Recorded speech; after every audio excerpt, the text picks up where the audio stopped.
Respected director sir और हमारे सारे अतिथिगण एंड डियर फ्रेंड्स, हमारे जो किसान दोस्त भाई बहन यहाँ आए हैं, सबसे पहले मैं सच में गौरवान्वित महसूस कर रहा हूँ कि इस तरह का इवेंट हमारे बिहार में हो रहा है और इसकी बहुत ज़रूरत थी, जहाँ पे ये सारे मखाना के प्लेयर्स एक ही छत के नीचे हैं। बिहार सरकार हम लोगों के साथ है, आप किसान हम लोगों के साथ हैं, तो मुझे लगता है कि अब वो समय आ गया है कि मखाना, जिसको अभी भी पूरी तरीके से पहचान नहीं मिली है, वो समय दूर नहीं है कि अब मखाने को वो पहचान मिलेगी जो इसको मिलना चाहिए। परिचय देने से पहले मैं एक छोटी सी कहानी हमेशा शेयर करता हूँ, थोड़ी इंटरेस्टिंग है और वो कहानी ही मेन रीज़न है मेरे इस बिज़नेस में आने का। एक्चुअली जब मैं ग्रेजुएशन कर रहा था अपनी इंजीनियरिंग, तो मैंने अपना ग्रेजुएशन निफ्टम तंजौर से किया है। ये ministry of food processing government of India का पहला कॉलेज है और मैं फर्स्ट बैच का पास आउट हूँ। वहाँ हम 4 नॉर्थ इंडियन थे। तो वहाँ फाइनल ईयर में प्रोजेक्ट की बातें हो रही थी कि हम लोगों को एक मशीन डेवलप करना है, किसी चीज़ पे कोई एग्रीकल्चर कमोडिटी को प्रोसेसिंग करना है, उससे रिलेटेड कुछ मशीन डेवलप करना है। तो मेरे जेहन में हमेशा था कि अपने एरिया से कुछ प्रोडक्ट हो जिसको मैं एक्सप्लोर करूँगा, तो मैंने मखाने का चयन किया। बिलीव कीजिए, जब मैं पहली बार अपने गाइड से मखाना वर्ड बोला, वो नहीं जानते थे। एग्रीकल्चर में उन्होंने पीएचडी कर रखी है, लेकिन वो नहीं जान रहे हैं कि मखाना क्या होता है। ये इससे बड़ा मतलब आश्चर्य की बात क्या होगी, मैं भी शॉक्ड हो गया। फिर मैंने अपने सारे साथियों से, जो तमिलियंस थे, आंध्रा के थे, केरला के थे, उन सबों से मैंने शेयर किया। वो लोग नहीं जानते हैं कि मखाना क्या प्रोडक्ट है। मेरे कोई फैकल्टी एक्सेप्ट एक फैकल्टी बिहारी है, उनके अलावा कोई मखाने को नहीं जानता था। तो मुझे लगा, और मेरे कैंपस में काजू का प्लांट है, तो मुझे लगा कि काजू जो न्यूट्रिशनली काफ़ी नीचे है मखाना से, आज उसको पूरा दुनिया जान रहा है और मखाना अनफॉर्चुनेटली आज उसको मेरा देश नहीं जान रहा है। तो मैंने सोचा कि बड़ा इंटरेस्टिंग है, हमको इसमें एक अपॉर्चुनिटी नज़र आया कि प्रोजेक्ट तो मखाने पे ही करूँगा। तो छोटा सा एक पॉपिंग मशीन का मॉडल मैंने डिज़ाइन किया और मुझे उसको लेकर के कुछ अवार्ड्स भी मिले तमिलनाडु एग्रीकल्चर यूनिवर्सिटी में। आश्चर्य की बात फिर हुई कि उस यूनिवर्सिटीज़ में, तमिलनाडु एग्रीकल्चर यूनिवर्सिटीज़ भारत का दूसरा या तीसरा टॉप मोस्ट एग्रीकल्चर यूनिवर्सिटी है। वहाँ भी एक बड़ी आबादी ऐसी थी जो मखाने को नहीं जानती थी। मैंने उनको समझाने के लिए एक वीडियो बनाया।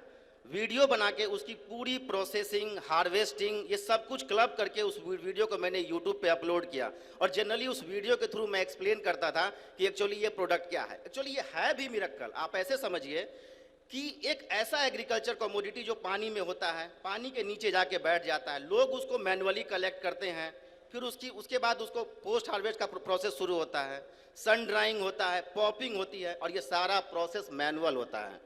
तो जब बाहरी लोगों को आप बताइएगा ना प्रोसेसिंग के बारे में, उनको अजीब लगता है कि ऐसा भी कोई एग्रीकल्चर कमोडिटी है। इतना टीडियस प्रोसेस है और टोटली मैन ओरिएंटेड प्रोसेस है ये। तो ये वीडियो मेरा यूट्यूब पे अभी भी है, जिसको आज 11 लाख व्यू मिलने जा रहा है। और ये वीडियो के थ्रू मैंने बहुत सारे लोगों को जानकारी दी मखाने का।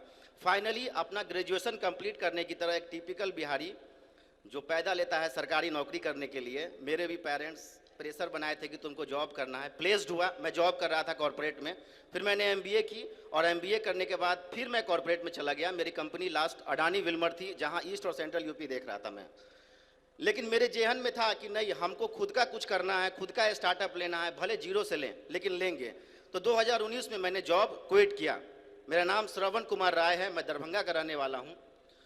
और मैंने बीटेक, एमबीए और कॉर्पोरेट के जॉब को छोड़ करके ये स्टार्टअप लिया 2019 में। मेरे साथ मेरी वाइफ है Ruchi Mandal, she is also an electronics engineer. वो भी कॉर्पोरेट में जॉब कर रही थी, और वो लेकिन सेंट्रल यूपी से हैं, तो किसी तरीके से उनको भी कन्विंस करके मैंने उनका जॉब भी क्विट कराया। मेरे साथ मेरे दोस्त हैं भरत रंजन, इनके पास 12 साल का कॉर्पोरेट का एक्सपीरियंस है फ्रॉम डिफरेंट बैंकिंग सेक्टर।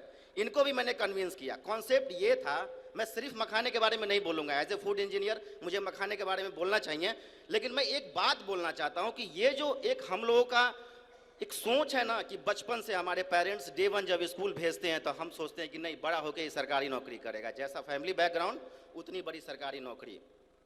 ये ब्रेक करना होगा। एक ग्रुप ऐसा होना चाहिए हमारे बिहार के युवाओं में, जो पहला दिन स्कूल जाए तो उनके पेरेंट्स उनको मोटिवेट करे कि तुमको एक वैल्यू एडेड प्रोडक्ट डेवलप करना है, तुमको एम्प्लॉयमेंट देना है, लेना नहीं है, तुमको पलायन रोकना है। और मैं आपको दावे के साथ कह सकता हूं कि हमारे इन द सेंस हम बिहारियों के पास जो एग्रीकल्चर कमोडिटी है, जिसको रॉ फेज में हम दूसरे स्टेट में या दूसरे कंट्रीज में एक्सपोर्ट कर रहे हैं, हम कह रहे हैं कि उसको अगर हम रोक लें और अपने स्टेट में अगर उसको एटलीस्ट प्राइमरी प्रोसेसिंग कर दें तो कंप्लीट प्रोसेस्ड प्रोडक्ट जो है हम लोग पूरे भारत को खिला सकते हैं। एट द सेम टाइम अगर उसको एक्सपोर्ट करने लायक बना दे तो हमको नहीं लगता है कि एक भी बिहारी को दिल्ली, पंजाब, हरियाणा जाने की जरूरत है। हम रोजगार देंगे।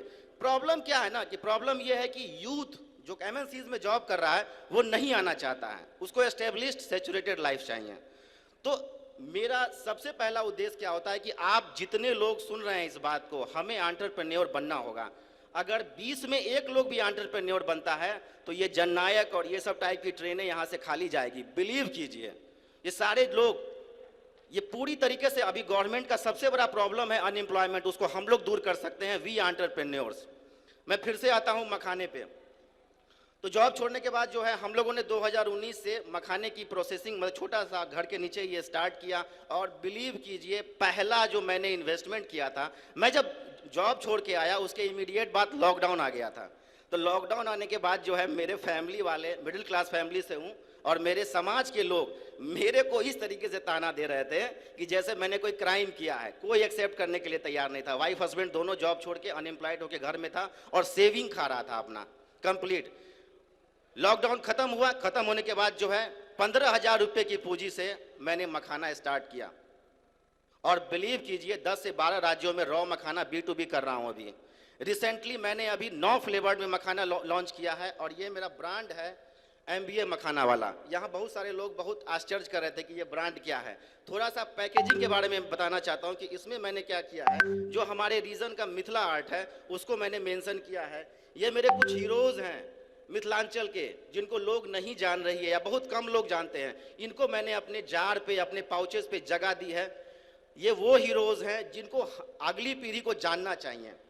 तो कॉन्सेप्ट ये है कि चूंकि मैं अभी B2B कर रहा था रॉ मखाना जो ट्रेडिशनली सब लोग करते हैं, लेकिन एज ए फूड इंजीनियर मुझे लग रहा था कि नहीं, ये सब लोग कर रहे हैं तो मुझे कुछ डिफरेंट करना चाहिए, क्योंकि मेरे प्रोफेशन में ये चीज़ फिट नहीं बैठ रहा है। तो मैंने अभी डिसीजन लिया है कि MBA मखाने वाले के नाम से मैं एक फ्रेंचाइजी मॉडल डेवलप कर रहा हूँ अक्रॉस द ग्लोब के लिए। कॉन्सेप्ट ये है कि अगर आप अभी आप देख रहे हैं कि A class town, B class और मुझे आश्चर्य लग रहा है C क्लास टाउन में भी ये जो विदेशी रेस्टोरेंट है बहुत तेजी से बढ़ रही है, बहुत ही तेजी से बढ़ रही है। और उससे बड़ा आश्चर्य क्या है कि हम लोग ऑब्लाइज होते हैं कि हमने अपनी पार्टी XYZ रेस्टोरेंट में की। एक्चुअली वो लोग जंक फूड सर्व कर रहे हैं और हमारे यहाँ सुपर फूड का कॉन्सेप्ट नहीं है। अगर आपके पास 2 ऑप्शन आने वाला है फ्रॉम दिसंबर ऑनवर्ड्स।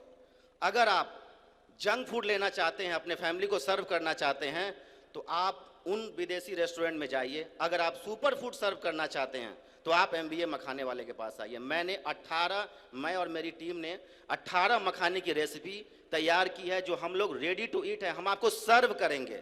और ये पहला मॉडल हम लोग शुरू कर रहे हैं गोरखनाथ मंदिर कैंपस से, दूसरा मॉडल शुरू कर रहे हैं दरभंगा एयरपोर्ट से।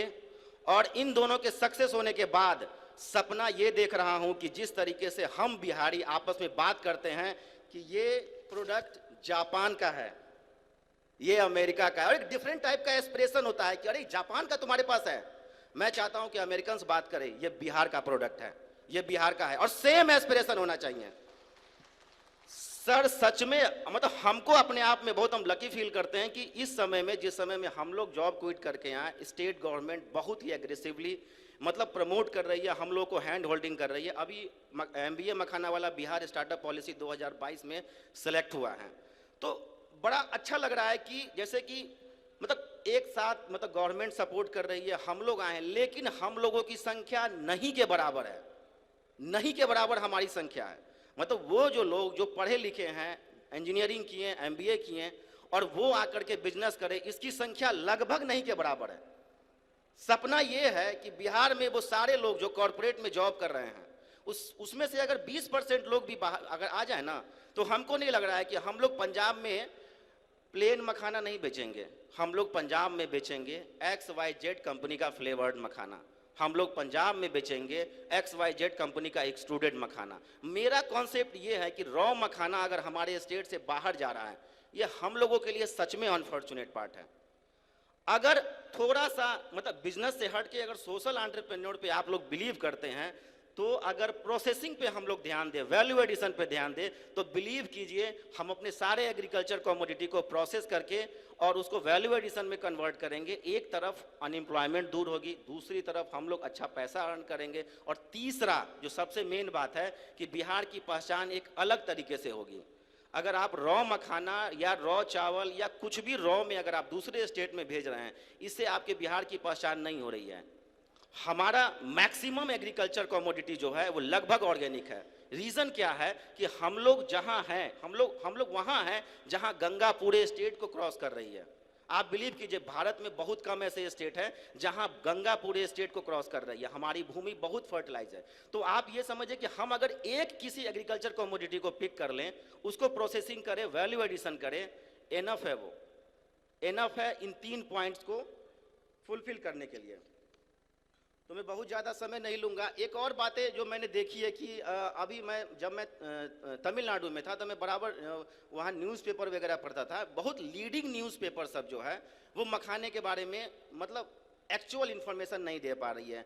अभी भी 10 में 9 लोग समझते हैं कि ये कमल का गट्टा है।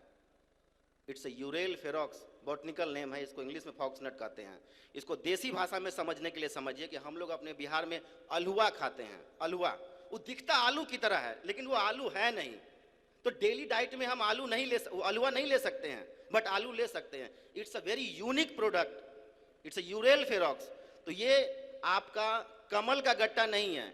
इसके अलावा भी अभी रिसेंटली कुछ लीडिंग मीडिया चैनल जो है इस पे स्टोरी पब्लिश की, उसमें भी मैं देख रहा हूँ कि जो सीड होता है मखाने का, उसका वीडियो ना हो करके, उसका फुटेज ना हो करके किसी और चीज़ का फुटेज है। ये मकसद सर आप लोगों को बताने का एक मात्र है कि ये देखिए, किसी भी प्रोडक्ट के बारे में अवेयरनेस वो कौन फैलाएगा? वो हम प्रोड्यूसर ही फैलाएंगे। ये हमारी रिस्पॉन्सिबिलिटी है। इस तरह का जितना भी अवेयरनेस प्रोग्राम होता है वहाँ हम खुल के बताते हैं।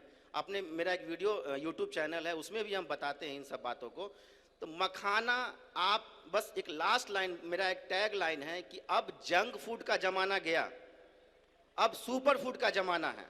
और मखाने के न्यूट्रिशनल वैल्यू को अगर आप जितना ज़्यादा बताते हैं, बिलीव कीजिए उतना ज़्यादा इसके कस्टमर बनेंगे।